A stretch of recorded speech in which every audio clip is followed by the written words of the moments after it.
pemirsa Suyanto.id, ketemu lagi. Mudah-mudahan Anda selalu sehat walafiat selama bulan puasa ini dan ibadah kita diterima oleh Allah Subhanahu wa taala. Nah, Saudara, ketemu untuk berbagi pengetahuan dan belajar sepanjang hayat. Kali ini di episode pertama ini kita bincang-bincang untuk melakukan reflective thinking terhadap pelaksanaan kurikulum Merdeka Belajar, terutama di lapangan ya. Dan narasumber kita adalah Mas Heri Teguh Wiono MPD. Beliau adalah guru SMP Negeri 2 Karanganyar di Kabupaten Ngawi. Dan beliau inilah juga sebagai editor channel Suyanto.id. Nah, kita sapa dulu. Assalamualaikum warahmatullahi wabarakatuh, Mas Heri. Waalaikumsalam warahmatullahi wabarakatuh, Prof. Nah, kabar baik Mas ya, Insya Allah. Alhamdulillah, baik. Nah, kita sudah hiruk pikuk melaksanakan, berlatih dan juga report terhadap kurikulum Merdeka Belajar. Ini gimana Mas? Ini di lapangan gimana pengalamannya teman-teman? Kita bukan melawan kurikulum Merdeka, tapi kita memberi feedback supaya ada upaya-upaya untuk memperbaiki dan menyempurnakan. Gimana Mas? Baik, Prof. Dekat sekali, Prof. Ya, Tujuan kita untuk bincang-bincang terkait kunber ini untuk memberikan refleksi dan feedback karena dalam perjalanan setiap perubahan kurikulum yang dilakukan biasanya selalu memunculkan kurikulum baru. ya, Ya, terlepas dari banyaknya kelebihan dari setiap kurikulum pendidikan, tentu juga ada kekurangan dari kurikulum tersebut.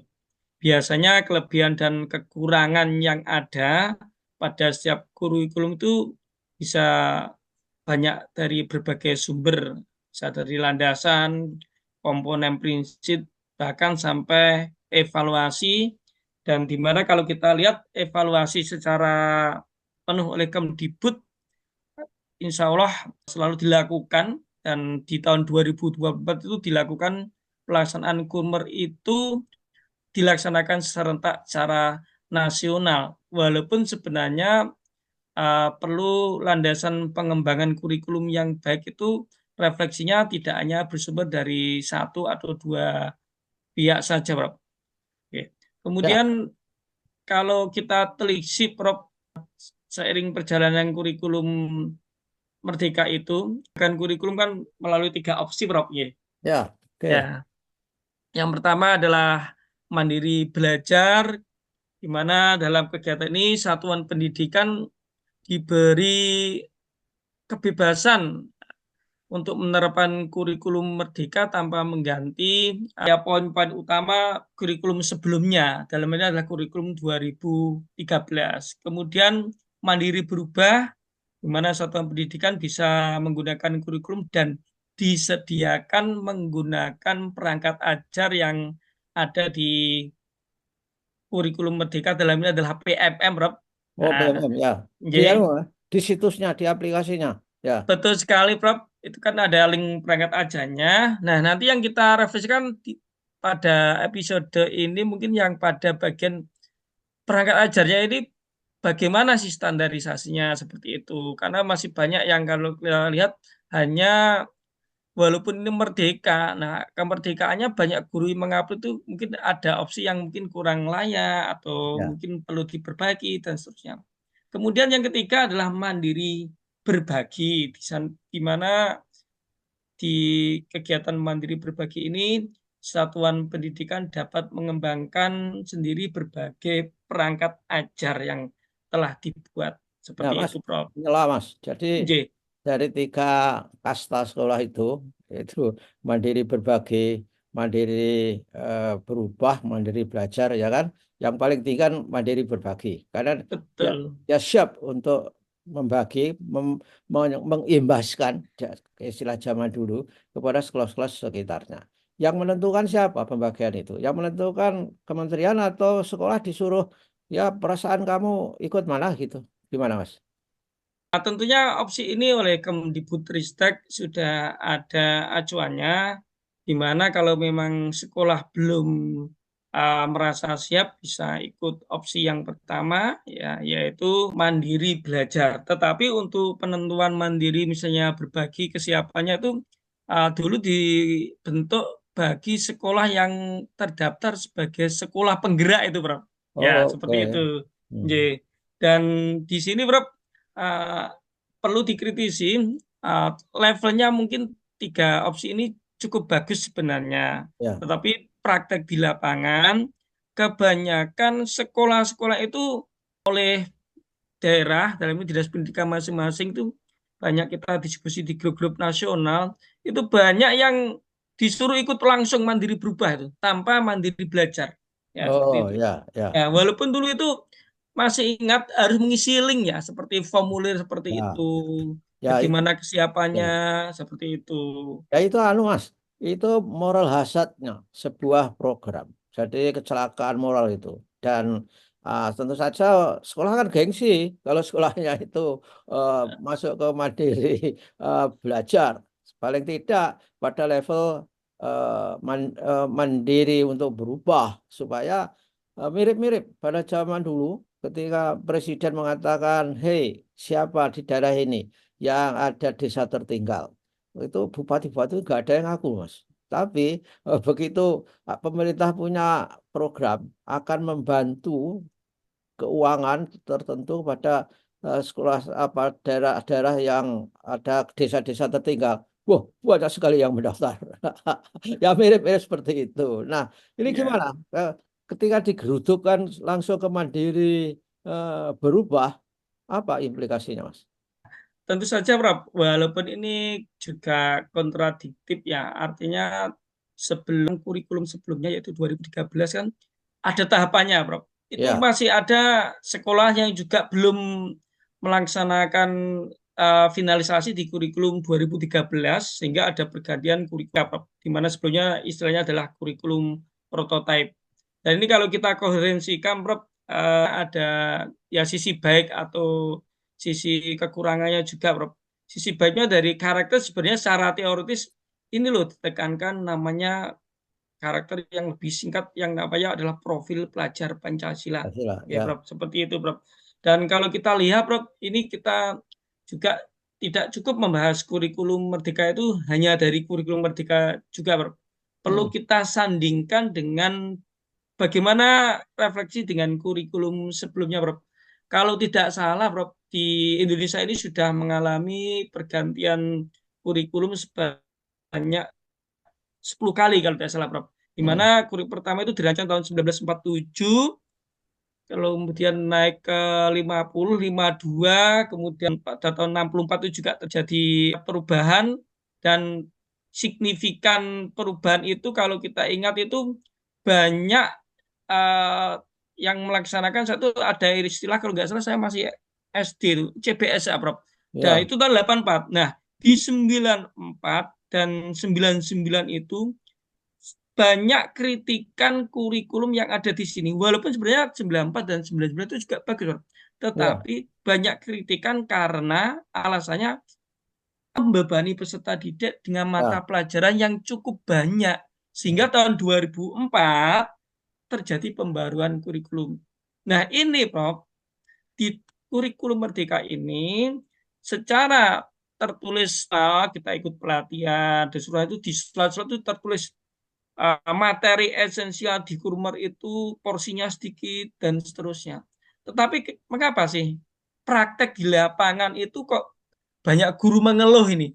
Nah, Ya. katanya kok dari materi esensialnya itu sedikit porsinya, tapi prakteknya di lapangan itu banyak guru mengeluh, kemudian banyak siswa yang seharusnya pembelajaran melalui profil pelajar Pancasila P5-nya karakternya itu baik, tapi kenyataannya banyak justru melihat berita-berita di medsos itu apa ya kayak karakter siswa itu uh, berkurang justru seperti itu, Prof. Itu Hmm. pertanyaan yang dari kami sebagai pelaksana kurikulum di lapangan, walaupun sebenarnya secara teoritis dan format itu sangat bagus itu seperti itu. Ya, saya kira ini ya, dalam rangka memang kurikulum itu ada yang tataran teori, praktek, dokumen, itu memang harus sinergis ya. Tapi kenyataannya kalau begitu mungkin, Mas, itu karena P, P5 itu, ini integrasinya ke dalam mata pelajaran itu masih menjadi persoalan oleh guru barangkali. Kan tidak gampang mengintegrasikan nilai-nilai itu ke dalam mata pelajaran. Sehingga kadang-kadang supaya berketuhanan itu mata pelajaran yang penting dimulai dengan berdoa. Karena tidak hanya sekedar itu. Enggak seperti itu enggak yang terjadi. Perasaan saya seperti itu, Mas. Untuk integrasi profil pelajar Pancasila, Prof, memang betul sekali P3 atau profil pelajar Pancasila itu memang harus terintegrasi ke setiap mata pelajaran. Tapi untuk integrasi P5 atau proyek penguatan profil pelajar Pancasila itu adalah proyek sinergis tematik, bukan setiap mata pelajaran, Prof.